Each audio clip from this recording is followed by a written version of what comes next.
Ayun mga guitar in charge, no, meron tayo si setup dito, K-Country guitar. It's a vintage guitar, no, na Dreadnought, Japan made. So ayan, tingnan niyo naman yung string.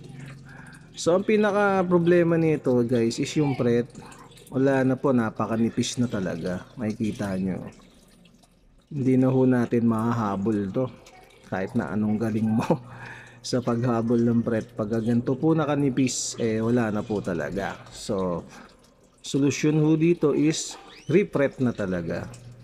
Ayan, siguro dumaan na to sa maraming setup. Mga ilang tao na siguro nag-setup kaya nabudpud na siya ng ganyan, no, sa sobrang tagal na ng gitara. So ayan ang pinaka problema. Hindi na natin mahabol banda rito. Yung iba may makapal pa ng konti pero wala na din eh. Hindi na rin natin pwedeng i-partial yung fret niya. So vintage guitar, ayan. Ito at ito, mataas din ang action yung string para sa akin. At ayan, tingnan nyo, maraming flat po. Flat talaga.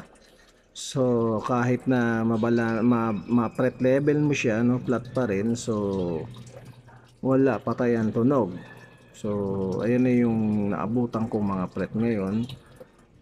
Sabihin ko sa may-ari na dapat i-refret na to, no, para tumagal pa ng 10 taon. Mas maganda mga stainless steel fret na yung kakabit natin at para mapakinabangan ng matagal. So antayin nyo lang, no. Pagtapos ng refret ko, ipapakita ko sa inyo kung ano na yung kinaibahan niya. Okay, salamat po. Guitar in charge, San Jose del Monte, Bulacan, Barangay Muson, Sarmiento Home Subdivision. At eto na guys, no, pumayag na may-ari na i-refret namin. So ayan, no, naka-ready na yung board for fret. Okay, malinis na yan, makinis. Straight na yan, no. Wala nang kawala. Kaya pagka nilagyan natin ng fret at nilagyan na ng string, hindi na tayo mahirapan mag-adjust. Straight na po yan, ready na siya for refret.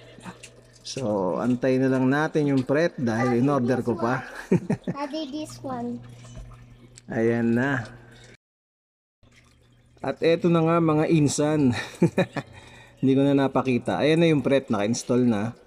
Naka-fret level na yan, naka-crowning and detailing, and then naka-round end fret na siya, no? Bilog yung dulo niya. So walang kasabit-sabit. Balance yan, pantay. Makintab, syempre. Maayos na maayos na. So magagamit to ng matagal na may-ari.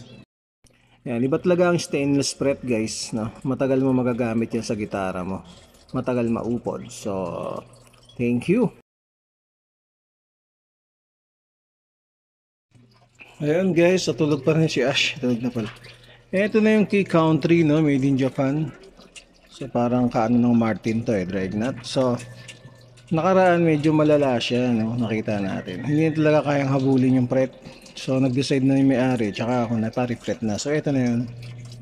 Ayan, wow. Ang laki na binagkaiba, ano? Stainless fret to na naka-round end, jumbo. Tsaka yung board niya, nalinis ko na. Ayan, maganda na siya. Ayan, kita niyo yung mga fret niya. Wala na, hindi na talaga pwedeng habulin yun kasi napakanipis na eh. Wala nang pag-asa. Ayan, naka-round. No, naka-bullet end dyan, round. At syempre, sobrang kintab niyan at makinis. Wala nang sabit, syempre, pantay na. At nababaan na natin yung action niya. Nasa 1.5 na, no? Yung bass and then yung high niya is nasa 1.0. Ayan, yun yung naman yung fret, grabe. Yun, ayan, tsaka naayos na rin natin to, na-adjust na natin. Linisan na rin natin siya. Ayan, nakintab na siya hanggang likod.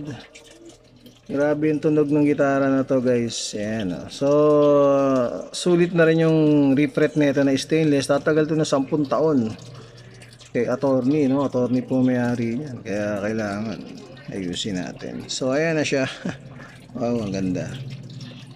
Ang ganda niya. Pinaglaanan ko rin talaga ng araw to para matapos na maganda at matuwa naman yung may-ari. So Merry Christmas sa lahat. Salamat sa nagtiwala, no? nagpagawa. At saka kay paring Joel, no, Rojas, siya yung nagsabing dito na ipagawa para sulit. Thank you, thank you. Ayan, makikita nyo, napakagandang gitara. Alright, guitar in charge po sa San Jose del Monte, Bulacan, Sarmiento Home Subdivision, Barangay Muson. Alright, thank you, thank you. Thank you po.